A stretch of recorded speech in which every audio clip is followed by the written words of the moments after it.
Hi folks, this is Brad Holt, and this is the Daily Tirade. This is the second one of these that I've done. After watching the one I did a couple times yesterday, just more and more things came to mind and added to the tirade.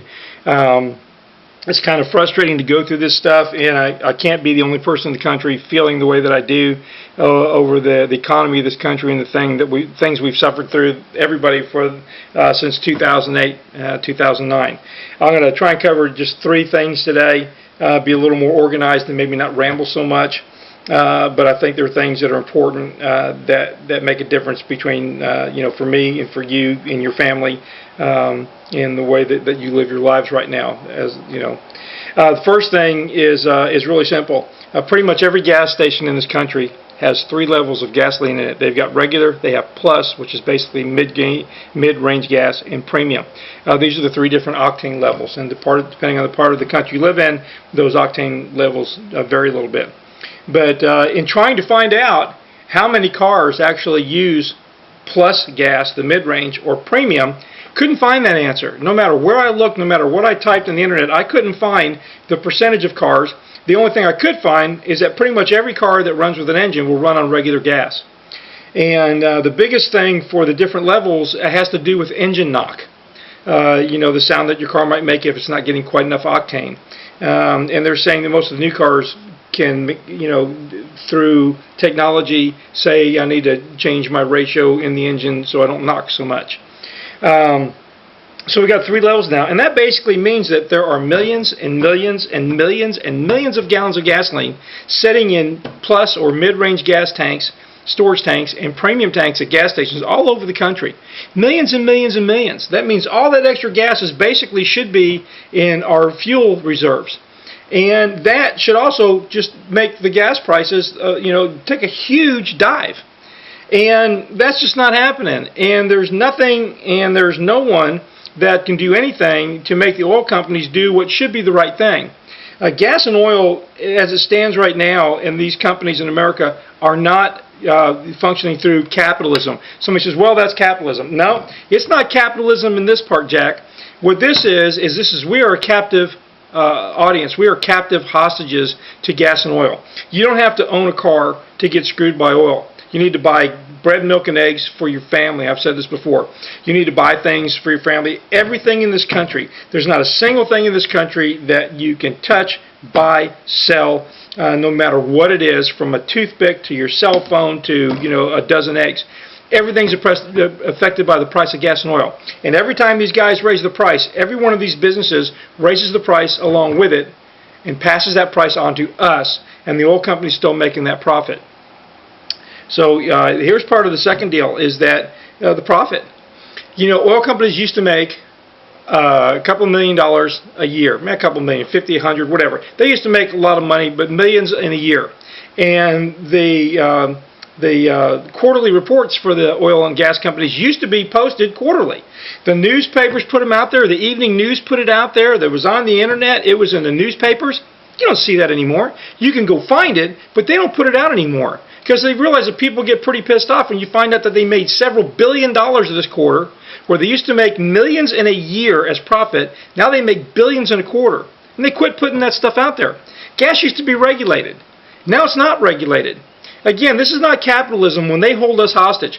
What OPEC did to this country for 40 years was say, this is the price of gasoline today if you want it.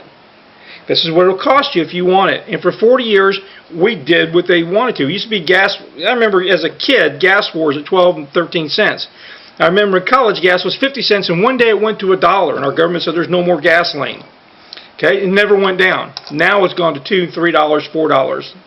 And these companies have no more regulation. They deregulated gas, and these guys have looked and said, look, hey, nobody's watching the store, and they're taking everything in it. No one is going to stop them. The government's not. Wall Street is manipulating the market. No matter what they say, they're going to find an excuse to tell you why the price of oil needs to keep going up. If the price of oil goes up, they'll raise the price of gasoline in a heartbeat. The price of gas will go up 5, 10, 15 cents in a day, in an hour, easily. The price of gas or oil goes up, these guys will raise the price. How long does it take them to get the price to come down?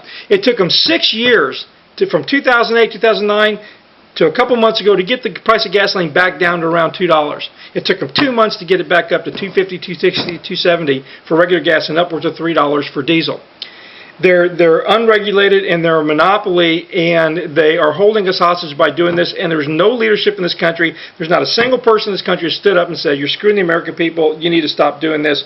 You know, supply and demand used to be that literally supply and demand. If there's a whole bunch of something, it's usually pretty cheap. If there's a limited quantity of something, then it becomes very expensive.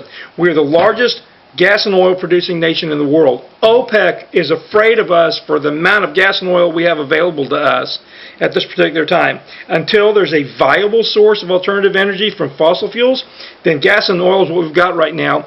And the OPEC, who held us hostage for 40 years, is afraid of us because we've got so much of it. And where are we? We're still at $2.30, $2.50, $2.60 for regular gas, and higher in probably most parts of the country, and upwards of $3 for diesel gas, by a group of people that no one's willing to go after, that have got all these lobbyists, all these politicians. You want to be a politician? Open your mouth. Get up there and defend the people of this country. Defend the people you're supposed to be representing by allowing them to be able to buy something. 2 months ago, when gas got down towards $2, this country had a financial boom. People were sitting there going, my God, I can put 20 bucks in my gas tank instead of 40, 50, or 60 and go do something. And I've got some extra money to spend. Even the talk shows, even Fox News on the Sunday talk shows, and they talk about investment. They talk about, is it a good thing if the price of oil goes down? They're worried about the investors. They're only worried about the investors. The guys that already have the money, those are the only people that Fox News business is worried about on Sunday morning for the price of gas and oil, is how it's going to affect their portfolio. Not the guy that's got to send his kids to school and go to the grocery store and buy bread, milk, and eggs and get them to school and get to work and do the things that they have to do to survive on a regular, everyday basis. Yeah, you want to do something as a leader of this country, then stand up and do something. You know, so we've got all this oil.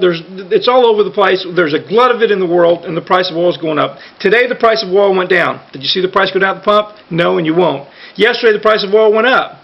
These guys will just say whatever they want to say, and the news channels and the radio channels, they just repeat what they're told to. None of these guys report anymore. I recently tried calling a local radio station, a conservative station, Jack Riccardi Show. The screener told me, we don't talk about gas and oil. That's, you know, we've been there. That's old news. It's old news. When it goes up, and it keeps going up, and they've raised it 50 cents within a 2-month period, and this is not old news anymore. And when people are back to having to scratch their pennies to make ends meet, you know, to be able to, you know, keep their families going, this screener on a radio show says we don't talk about news or, you know, gas and oil. I tried to call the Sean Hannity show, got blown off 3 times. Now, I live in San Antonio, Texas, or right outside San Antonio, Texas, in Spring Branch. Valero has its corporate headquarters here in San Antonio. Every news station, radio station in this town gets advertising dollars from Valero. What do you think they're going to say about Valero? Valero is the largest refinery owner in the United States. Valero is probably the biggest crook in the United States at what they do and what they charge and how they manipulate the market also. A couple years ago, we had a large reserve, a really good large reserve. So Valero shut down their Aruba refinery plant. There was so much gas right then that they shut down their Aruba plant. And then the oil companies raised the price of gasoline.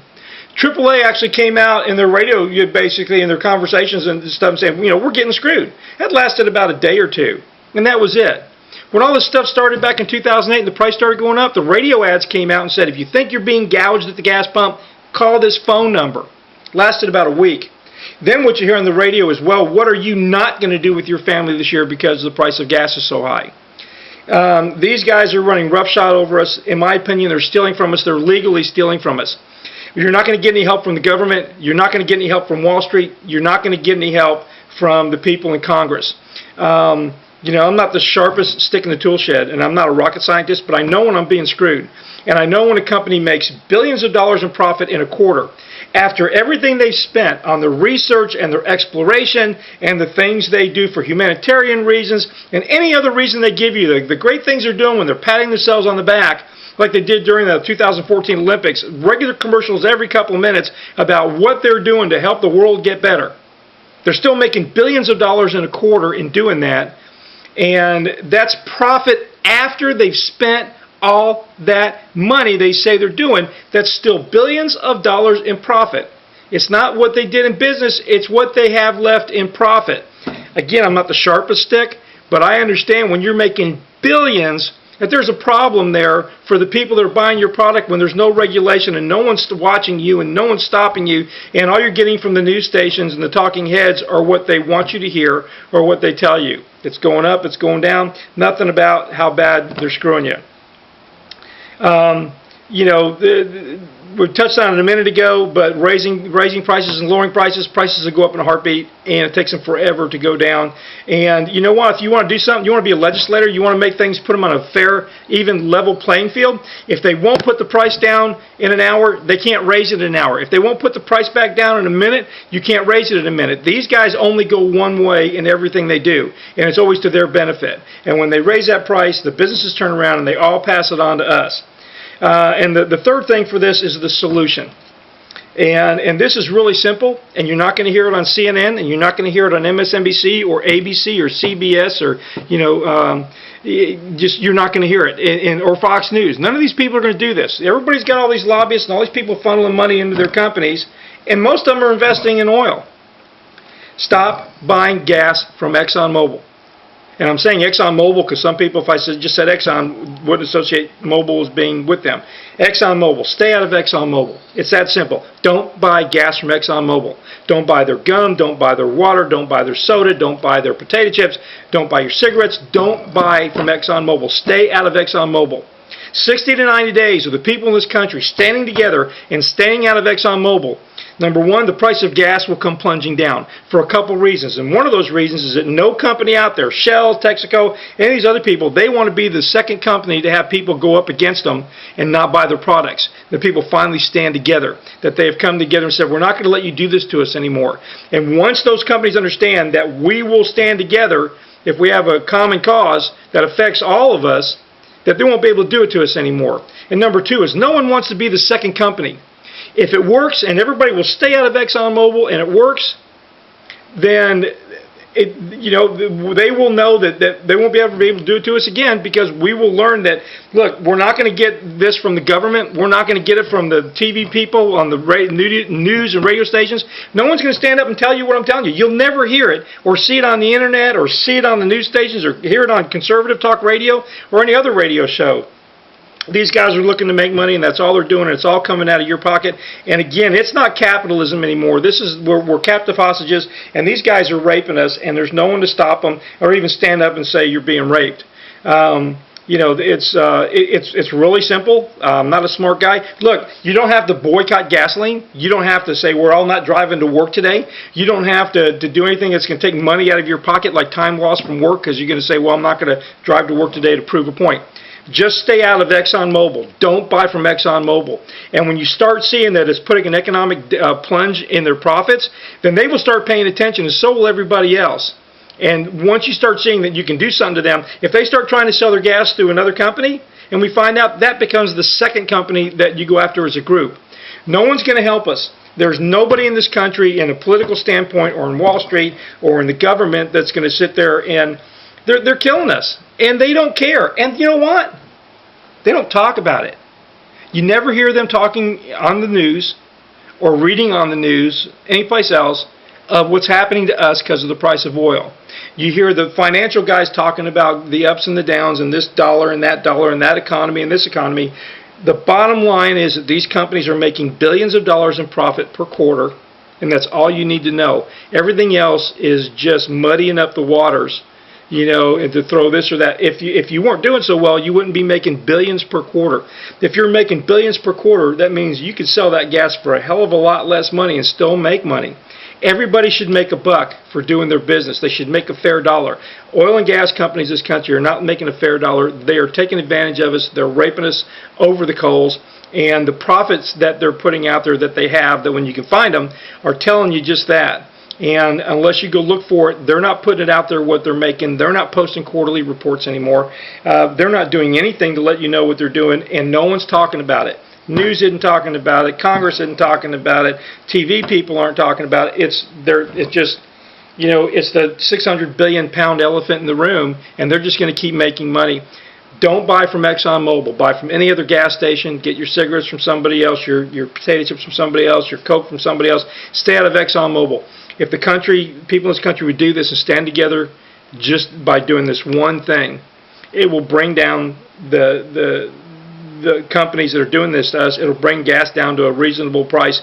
People will have more money to spend. If you were paying $1 a gallon for your gas instead of $2.50, $3 now, and where would all that extra money go? It would go like it went before the crash in 2008, 2009. All these people had bad loans on their homes that could still afford to pay them. When the price of gas went up to $2, $2.50, $3, these people now were paying an extra $100, $200, $300 a couple times extra per month. All that money before went into their homes. Even if they shouldn't have had that deal, they were still able to make those payments on their homes.